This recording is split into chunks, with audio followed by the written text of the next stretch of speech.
औज़ुबिल्लाहिमिनश्शैतानिर्रजीम बिस्मिल्लाहिर्रहमानिर्रहीम। नाज़रीन, आप देख रहे हैं प्रोग्राम सियासी बात और मैं हूं आपका मेज़बान रिजवान शाह।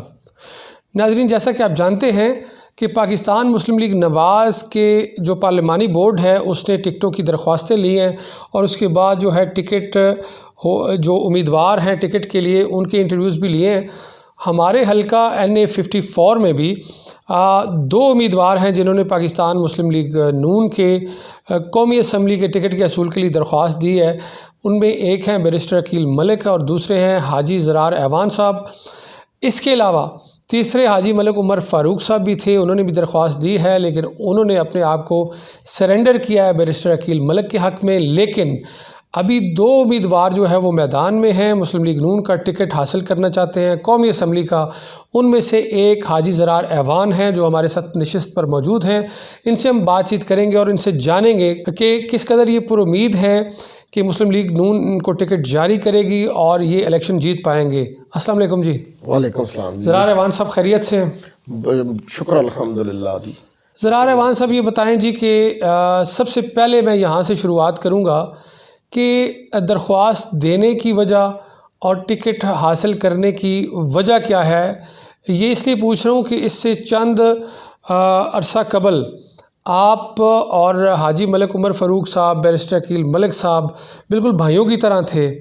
मैंने आपको बारहा दफ़ा उनके घर में, उनके पंडाल में मेज़बानी के फ़राइज़ सर अंजाम देते हुए देखा। इतनी ज़्यादा कुर्बत, इतना ज़्यादा एतमाद, और इस वक्त आप बैरिस्टर अकील के मद्दे मुकाबल टिकट के असूल के लिए जंग लड़ रहे हैं, तो बुनियादी वजह क्या है? बिस्मिल्लाहिर्रहमानिर्रहीम। शुक्रिया शाह साहब, आपका बहुत ज़रा नवाजी है। ये जो आपने क्वेश्चन किया है बुनियादी तौर पे, ये टिकट का असूल, इलेक्शन का प्रोसेस, ये तमाम तगो-दो, इलेक्शन लड़ना, रिज़ल्ट का ऑन ऑफ होना, ये इसी को जमहूरियत कहते हैं। ये जमहूरियत का हुस्न है। और मेरा जो ज़हन है शुरू से, मैं पार्टी पॉलिटिक्स का मुद्दा हूँ। मैं पार्टी पॉलिटिक्स में शख्सियती या जिसे धड़ा पॉलिटिक्स कहते हैं, मैं उसका कायल नहीं हूँ। पार्टी पॉलिटिक्स में कोई भी सियासी वर्कर, कोई भी इलाके का बंदा, वोटर सपोर्टर, पहली बात है कि वो इलेक्शन और टिकट के असूल के लिए एप्लीकेशन देने का हक़ रखता है। उस हक़ के तहत मैंने ट्राई की है। फिर दूसरी जो चीज़ है वो चीज़ ये है कि हमारे इस इलाके में बला शिरकत गैर 30 साल तक वन मैन शो होता रहा है मुस्लिम लीग नून के अंदर। उसमें मेरे रिकॉर्ड के मुताबिक जो पिछले इलेक्शन गुजरे हैं, चाहे वो 88 हो, 90 हो, 93 हो, 97 हो, या 2002 हो, तो 2008 हो, 2013 तक कोई सिंगल बंदा भी मद्दे मुकाबल एप्लीकेशन देने वाला उस शख्स के खिलाफ कोई नहीं था पार्टी के अंदर। वला आलम यहाँ पर बहुत जय्यद लोग रहते हैं, बहुत जय्यद ख़ानदान है जिनका बहुत नस्ल से मुस्लिम लीग से तल्लक है, लेकिन उन्होंने भी ये ख्याल नहीं किया, ये ज़रूरत नहीं की, या ये स्टेप नहीं उठाया। ये उनके मसाइल हैं। मैं बचपन से देखता आ रहा हूँ कि ये इस तरह का मामलात है। अब जब 18 का इलेक्शन आया तो 18 के इलेक्शन में दो चीज़ें बड़ी डिफरेंट हुई शाह साहब। एक तो हमारी पार्टी के अंदर बहुत ही बड़ी तकसीम हुई। जो 30 साल का धड़ा था, जो 30 साल के बंदे थे, जो 30 साल के करता धरता थे हमारे इलाके में, वो वायलेशन कर गए पार्टी पॉलिसी से। उन्होंने अपना निशान जीप रख लिया। मैं और मेरे जितने भी इधर उस वक्त की जो वोट कास्ट हुई है 20 से 25 हज़ार के दरमियान, वो सब पार्टी पॉलिसी पर और शेर के निशान पर रहे। तो हम तो उन लोगों में से थे जो उस वक्त 25-30 साल जिनकी हुक्मरानी थी यहाँ पे, पार्टी पे भी और इलाके पे भी, हमने तो उनको भी जमहूरियत के वाज़े असूलों के तहत पार्टी में रहते हुए, एक डायरेक्शन में रहते हुए, हमने उन्हें तस्लीम नहीं किया। एक तो ये मैं नज़रियाती तौर पे आपको बता रहा हूँ अपना। आप वाज़ेह तौर पे ये बता रहे हैं कि जिसके साथ आपने 30-35 साल गुजारे, निसार अली ख़ान साहब, उनको भी जब उन्होंने पार्टी छोड़ी तो आपने उनको भी तस्लीम नहीं किया, आपने पार्टी पॉलिसी पर इत्तफ़ाक़ किया। लेकिन इसमें एक सवाल पैदा होता है जो आपने अभी तक गुफ्तगू की है कि ये जो आपने वन मैन शो की बात की है, उस वन मैन शो को ज़रार साहब तस्लीम करने वाला कौन था? मैं था या और मेरा दोस्त था? मेरा कोई दोस्त, किसी का ताल्लुक़ नहीं था उस चीज़ से। उस वन मैन शो को तस्लीम करने वाले आप नून लीग के लोग थे। आप नून लीग के मकामी लोगों ने 40 साल 35 साल वन मैन शो को बर्दाश्त किया। आपने निसार अली ख़ान के ख़िलाफ़ दरख्वास्त नहीं दी कि निसार अली ख़ान के मुकाबले में आप भी पार्टी टिकट हासिल करें। उस वक्त आपने उसको वन मैन शो तस्लीम किया और वन मैन शो बनाया। मैं तो यूँ कहूँगा कि आप लोगों ने उसको वन मैन शो बनाया, उस वक्त क्यों नहीं दी आपने दरख्वास्त कौमी असम्बली के लिए? ये शाह साहब मैंने अर्ज़ किया है कि मैं भी प्रैक्टिकल पॉलिटिक्स इन हुआ हूँ 2016 में, जब मैंने लोकल बॉडीज़ का इलेक्शन लड़ा पहली दफ़ा। उससे पहले हम इलेक्शन ज़रूर लड़ते थे, कैंपेन का ऐसा होते थे, हम उनके कैंपेन, हमसे बहुत ज़्यादा तजर्बाकार, बहुत ज़्यादा वैल्यूएबल फैमिलीज़, बहुत ही ज़्यादा अफेक्टिव लोग बैठे हुए थे जो हमारे लिए मशले राह थे, जिनको हम फॉलो करते थे, जिनकी पॉलिटिक्स फॉलो करते थे। लेकिन उन्होंने चूंकि स्टेप नहीं उठाया। जमहूरी बात की है कि जमहूरी रवायात को आगे बढ़ना चाहिए और हर इंसान को हक़ है कि वो इलेक्शन लड़े। तो मैंने कहा ये पिछले 35 साल में आपने हक़ इस्तेमाल नहीं किया। हालांकि आप कागजात तो जमा करवा सकते थे, इलेक्शन के आप काबिल थे नहीं थे, निसार अली ख़ान के मद्दे मुकाबल थे कि नहीं थे, लेकिन उस वक्त जमहूरियत क्यों नहीं थी, वन मैन शो क्यों था और आपने क्यों तस्लीम किया? ये उस वक्त के उनके साथ करता धरता लोग थे। मैं करता धरता लोगों पे, जिसे आप कहते हैं फ्रंट बेंचेस लोग या जो टॉप के फील्ड के होते हैं, मैं उनमें से नहीं था। ये उन बंदों के लिए सोचने का मकाम है कि उन्होंने ये क्यों नहीं स्टेप उठाया, उनका मसला है। मैंने स्टेप आके 2018 में उसी शख्स के खिलाफ मैंने स्टेप उठाया और मैं पार्टी पॉलिसी पे रहा। जब मैं भी प्रैक्टिकल अपने आप को महसूस किया कि अब मुझे स्टेप उठाना चाहिए, मैं इस सतह पे हूं कि अब वर्कर की तजलील हो रही है, अब वर्कर डिसहार्ड हो रहा है, तो हमने स्टेप उठाया। उस वक्त के लोग जो पार्टी के टिकट पे इलेक्शन लड़े, उन्होंने बहुत बड़ा स्टेप उठाया, मैं उनके साथ था। उसके बाद अब जो इस वक्त इलेक्शन की मूवमेंट है, उस इलेक्शन में बिल्कुल मैं ये नहीं समझता कि मैंने कोई सोचा नहीं है, मैं नहीं समझता कि मुझे ये नहीं करना चाहिए था। मैंने तमाम इलाके के जो मुस्लिम लीग नून के वर्कर हैं, जो मुस्लिम लीग नून को पसंद करने वाले लोग हैं, मैंने उनकी एफिलिएशन, उनका ज़हन देखा है कि हम कहीं क्रैश ना हो जाएं। मैं आपको एक छोटी सी अगर मिसाल दूं कि पीपल्स पार्टी के साथ यही हुआ है। वन मैन शो था 88 से लेकर पार्टी पॉलिटिक्स में, आखिर में आके 2002 में उनके जो बंदे सूबाई वजीर भी रहे गुलाम सरवर खान साहब, वो वन मैन शो था। वर्कर कार्नर हो गए, तड़ा पॉलिटिक्स में पार्टी पॉलिटिक्स चेंज हो गई और आज पीपल्स पार्टी का एक काउंसलर भी नहीं है। उसकी मेन वजह यह है कि उसके किसी वर्कर ने इस हद तक स्टेप नहीं उठाया। मैं ये मिसालें देख के, ये सब चीज़ें देख के, अब काफ लीग का क्या हाल हुआ, अब इवन आज की मिसाल मैं दूं कि आज पीटीआई का क्या हाल है, कि पीटीआई का कोई बंदा भी इस वक्त, वो इलेक्टिबल्स लोगों की वजह से पार्टियां तबाह होती हैं और तबाह हुई हैं। हमें पार्टी पॉलिसी वाला लोगों को इलेक्टिबल्स नहीं चाहिए। लेकिन ज़रार साहब, इलेक्टिबल के बगैर पार्टी सीट भी तो नहीं निकाल सकती ना। देखिए, इलेक्शन को बच्चों का खेल तो नहीं है। इलेक्शन तो इलेक्टेबल लोग जिन्हें ये आर्ट आता है, इलेक्शन लड़ा किस तरह जाता है, इलेक्शन में फ़ाइट किस तरह की जाती है, किस तरह वोटर को घर से निकाला जाता है, किस तरह पोलिंग एजेंट बिठाए जाते हैं, जिस तरह वार्ड टू वार्ड अपना एक नेटवर्क बनाया जाता है, किस तरह मद्दे मुकाबल के जो हथकंडे हैं उनको ज़ायल करना, ये तो एक बहुत बड़ी प्रैक्टिस है ना। तो ये अगर ना आती हो, बंदा शरीफ हो, बंदा नेक हो, बंदा परहेज़गार हो, लेकिन अगर वो पॉलिटिक्स के इन रमूज़ को नहीं जानता, इलेक्शन लड़ना नहीं जानता, तो वो ना इलेक्शन लड़ सकता है, ना सीट का मुकाबला कर सकता है, ना सीट का दिफा कर सकता है, इवन फिर वो तो ज़मानतें ज़ब्त करवाएगा। तो इससे आगे चलते हैं। ज़रार साहब ये बताएं जी कि बैरिस्टर अकील मलिक बतौर उम्मीदवार हैं, तो क्या आप समझते हैं कि बैरिस्टर अकील मलिक आपके मुकाबले में जो टिकट के लिए अप्लाई कर रहे हैं वो उनकी इतनी पार्टी में खिदमात हैं, उनकी पार्टी में इतनी कुर्बानियाँ हैं, उनकी ग्रास रूट लेवल पर सियासत है, उनकी नून लीग में जो मुश्किल वक्त है उसमें वो नून लीग के साथ खड़े हैं, उनकी नून लीग के लिए कुर्बानियाँ हैं, आप उनको बतौर उम्मीदवार, बेशक आप भी टिकट के लिए उसूल के लिए कोशिश कर रहे हैं, लेकिन आप उनको बतौर उम्मीदवार एक संजीदा उम्मीदवार तस्लीम करते हैं? बैरिस्टर अकील मलिक मेरे मल्लेदार हैं। हम अरसा दराज से एक दूसरे को अपने इलेक्शन में वोटें देते दिलाते रहे हैं।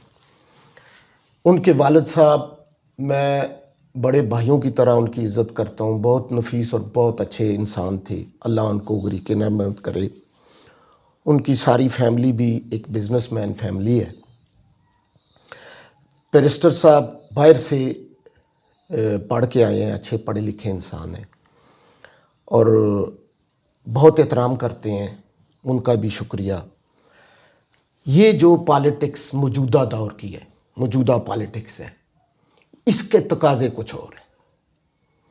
इस पॉलिटिक्स में मूव करने के लिए अभी उनके पास वो तजर्बा नहीं है।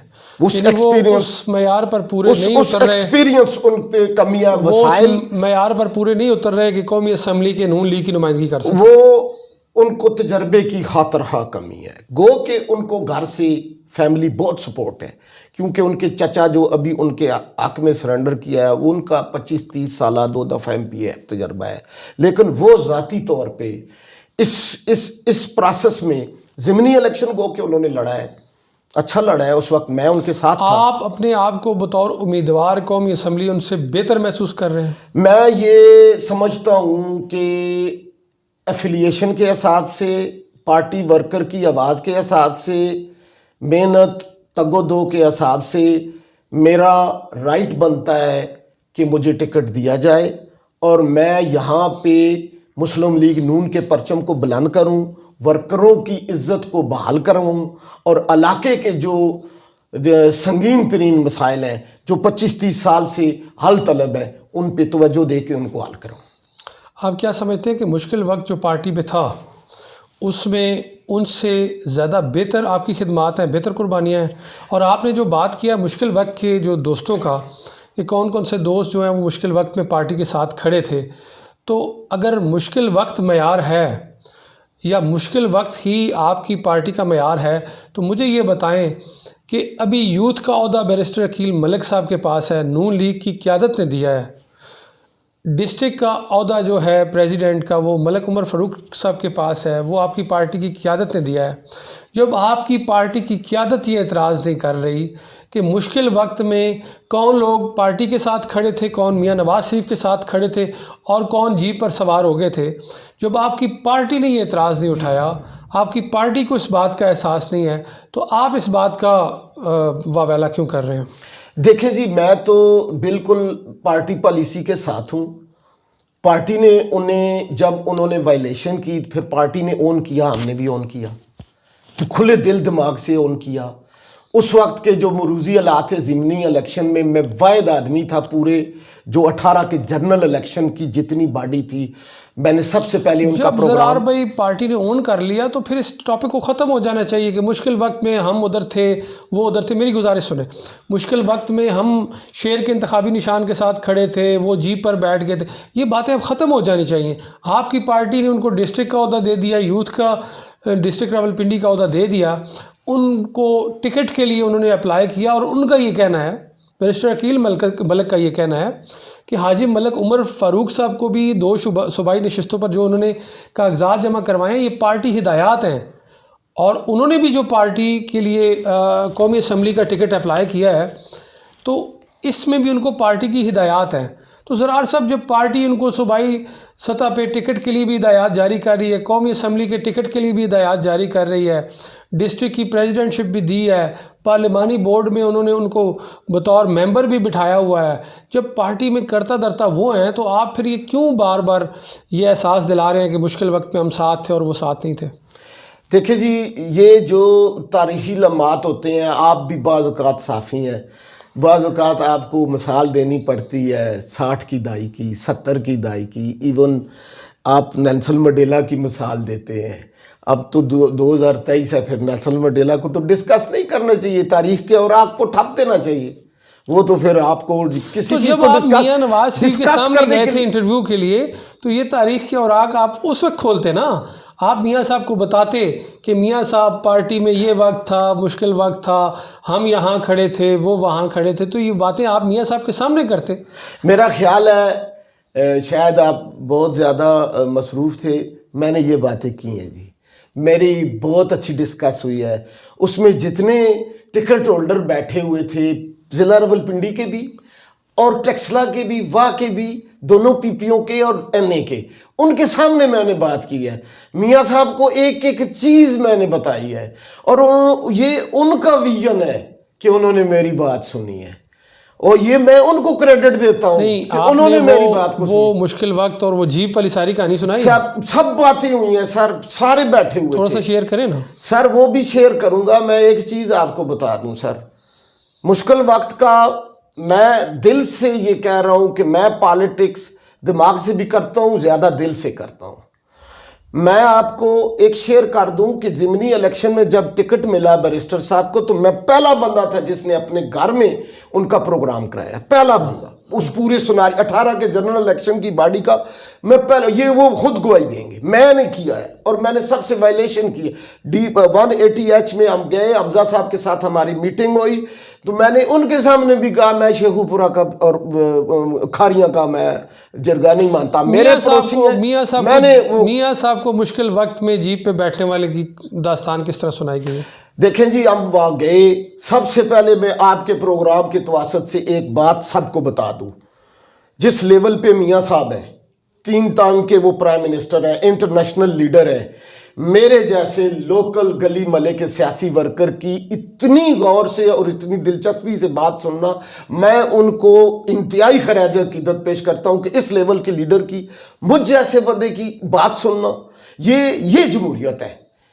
इसे कहते हैं स्टेटस, इसे कहते हैं लीडर।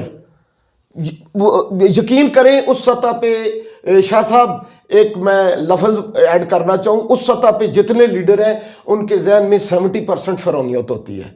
वो अपने MNAs और MPAs की बात नहीं सुनते, बजाय इसके कि लोकल बॉडीज। मानता हूँ, लेकिन आप बात को घुमा फिरा कर रहे हैं। मुझे ये बताएं कि मुश्किल वक्त वाली कहानी और उसमें जीप में बैठने वालों की दास्तान आपने किस तरह बयान की है? वहाँ पे तरीक़ाकार ये था कि मैंने इंट्रोडक्शन अपना कराया।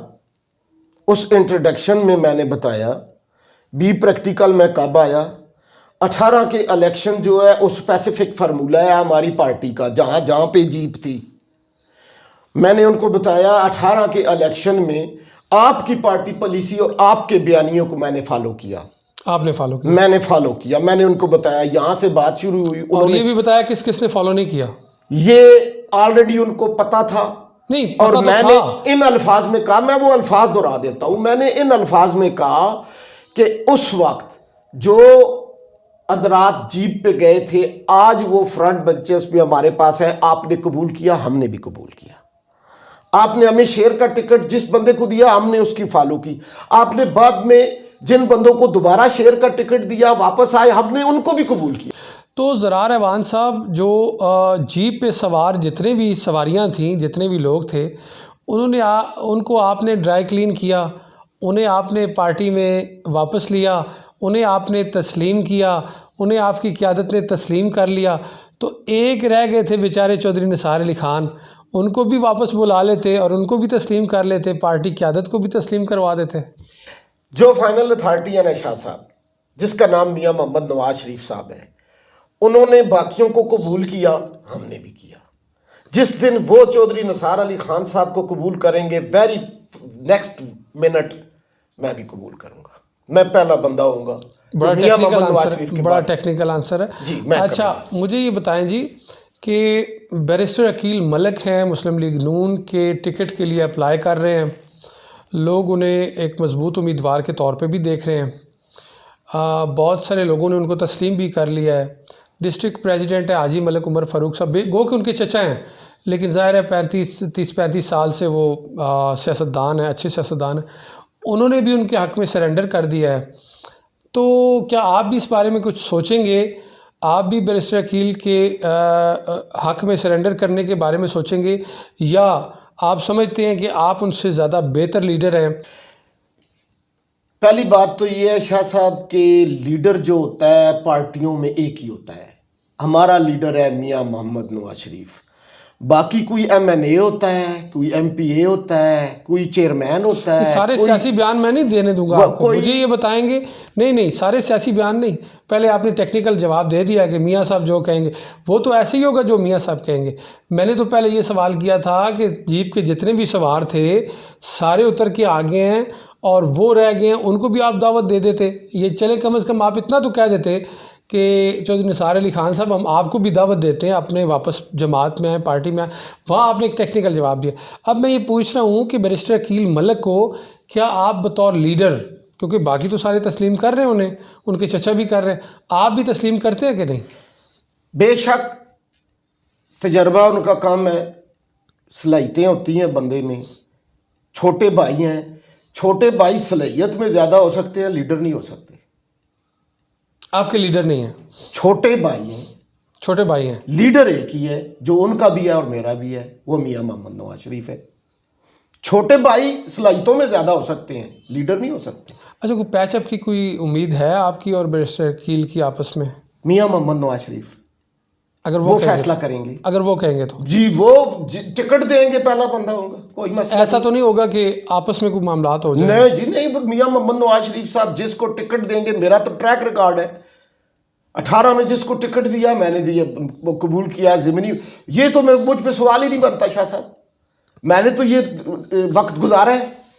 मैं तो जिसको मियां मोहम्मद नवाज शरीफ साहब ने टिकट दिया है, जिसको ऑन किया है, हमने किया है, हम करेंगे। अच्छा, बात सुने, उन्होंने तो ये भी देखना है ना कि हल्के में कौन सा उम्मीदवार मजबूत है, किसका वोट बैंक है, किसके साथ कौम बरादरी खड़ी है। तो क्या स्ट्रेंथ क्या है आपकी कौमी असम्बली में अगर आप टिकट लेते हैं तो?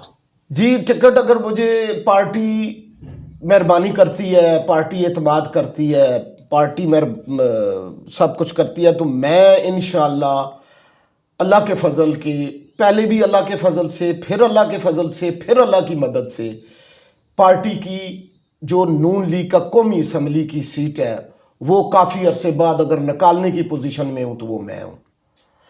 मुख्तलिफ बरादरियों का मम्बा है शाह साहब ये अल-अलका, इसमें 4-5 टॉप की बरादरियाँ हैं। अवान बरादरी है, गुजर बरादरी है, कश्मीरी बरादरी है, सैयद बरादरी है, खट्टर फैमिली है, इस तरह और भी हैं। माजरत के साथ अगर कोई ये इसमें टॉप में जितनी भी बरादरियाँ हैं उन सब के साथ अवान होने के नाते, इलाका वाइज होने के नाते, रिश्तेदारियाँ, बरादरियाँ, तल्लक, वास्ते, बिजनेस, हर चीज़ मेरा अल्लाह के फजल से मुझे कभी उम्मीद है। और सबसे बड़ी बात है, एक तो मैं बरादरीज़म के कार्ड को इस्तेमाल करने वाला बंदा नहीं हूँ, मैं नज़रियाती एक पॉलिटिकल वर्कर हूँ, मैं बरादरी का कार्ड कभी इस्तेमाल नहीं करता, लेकिन चूंकि बाज़ औक़ात हो जाता है। एक हकीकत है। अच्छा ज़रार अहमान साहब, एक और भी आपके मुतल्लिक जो है ख़दशा मौजूद है आपके बतौर उम्मीदवार, और लोग भी बातें करते हैं कि आप बतौर काउंसलर भी एक इलेक्शन लड़े हैं, हार गए हैं आप। तो अगर आप काउंसलर का इलेक्शन नहीं जीत सके तो आप कौमी असम्बली के हल्के के इलेक्शन जीतने की कैसे बात कर सकते हैं? वो ये जितना जमहूरी सेटअप है ना जी, सबसे मुश्किल तरीन इलेक्शन अगर होता है तो वो लोकल बॉडीज़ का इलेक्शन मेरे नज़र। कौमी असम्बली का भी मुश्किल है। मैं आपको बताता हूँ सर, वो ऐसा इलेक्शन होता है जिसमें आपको एक एक वोटर को टच करना पड़ता है, एक एक जगह पे कंसंट्रेट करना पड़ता है, बाहर से आपको वोटें लानी पड़ती है, 100 झंझट है, पैसा लगाना। कौमी असम्बली और सूबाई असम्बली का इलेक्शन जो है वो ज़्यादातर पार्टी विजन पे किया जाता है, लोग नज़रियात की वोट देते हैं, फिर उसके बाद बरादरी पे आते हैं। हमारे हल्के में जो पोजीशन है, सिनारियो है, PUF की फैक्ट्री है वहाँ पे है, HIT है, HMC है, इस तरफ से कॉलोनियाँ, ये सारा सिस्टम जो है जो अब शहरी हल्का है। लेकिन ज़रार साहब एक इम्पैक्ट तो पड़ता है ना कि अगर लोग इस हवाले से तो देखेंगे ना कि अगर काउंसलर की सीट आप नहीं निकाल सके तो कौमी असम्बली की कैसे निकालेंगे? सॉलिड आंसर तो चाहिए लोगों को। ये जो टिकट मिलने के बाद इंशाल्लाह ये सब चीज़ें ख़त्म हो जाएगी। सही। टिकट जो है, टिकट मिला तो उसके आपका बाद कहने का मकसद ये है कि अगर आपको पार्टी ने टिकट दे दिया तो जो शेर के वोटर हैं या शेर का इंतखाबी निशान है या शेर के सपोर्टर हैं वो यकजान होकर आपके साथ होते हर बंदा, मेरा इलेक्शन हर पब्लिक का, हर बंदा वार्ड का लड़ेगा इंशाल्लाह। ज़रार अवान साहब, IPP और नून लीग के दरमियान जो शहबाज शरीफ और जहांगीर तरीन की मुलाकात है उसमें सीट एडजस्टमेंट की बातें हो रही हैं और सुना ये जा रहा है कि 8 से 10 सीटों पर IPP चाह रही है कि नून लीग के साथ सीट एडजस्टमेंट करें और उन 8-10 लोगों में यकीनी तौर पर ग़ुलाम सरवर ख़ान का नाम शामिल हो सकता है मुमकिना तौर पे। क्यों कि अगर 10 जो लोग हैं तो उनके टॉप के 10 लोगों में यकीनी तौर पर ख़ान साहब का भी नाम शामिल है। क्या आप समझते हैं कि अगर IPP और नून लीग का सीट एडजस्टमेंट का कोई प्लान बनता है और फ़र्ज़ माल IPP डिमांड करती है ग़ुलाम सरवर ख़ान को यहाँ से आपके हल्के से जिस टिकट पे आप अप्लाई कर रहे हैं इस पे कौमी असम्बली का जो है वो टिकट जो है IPP को जारी होता है और नून लीग इसके हक़ में अपना उम्मीदवार नहीं लाती और इसके हक़ में सीट एडजस्टमेंट कर लेती है, तो आप जो टिकट लेने वाले उम्मीदवार हैं नून लीग के, मैं आपकी बात कर रहा हूँ, क्या आप या आपका वोटर ग़ुलाम सरवर ख़ान साहब को वोट दे सकता है? जो पब्लिक का सिनारियो है ना जी, उसमें इस तरह की मॉडिफिकेशन या ट्रांसफ़र एक चीज़ से दूसरी चीज़ पे शिफ्ट होना, इसमें कोई नो डाउट अबाउट दैट कि बहुत मुश्किल काम है।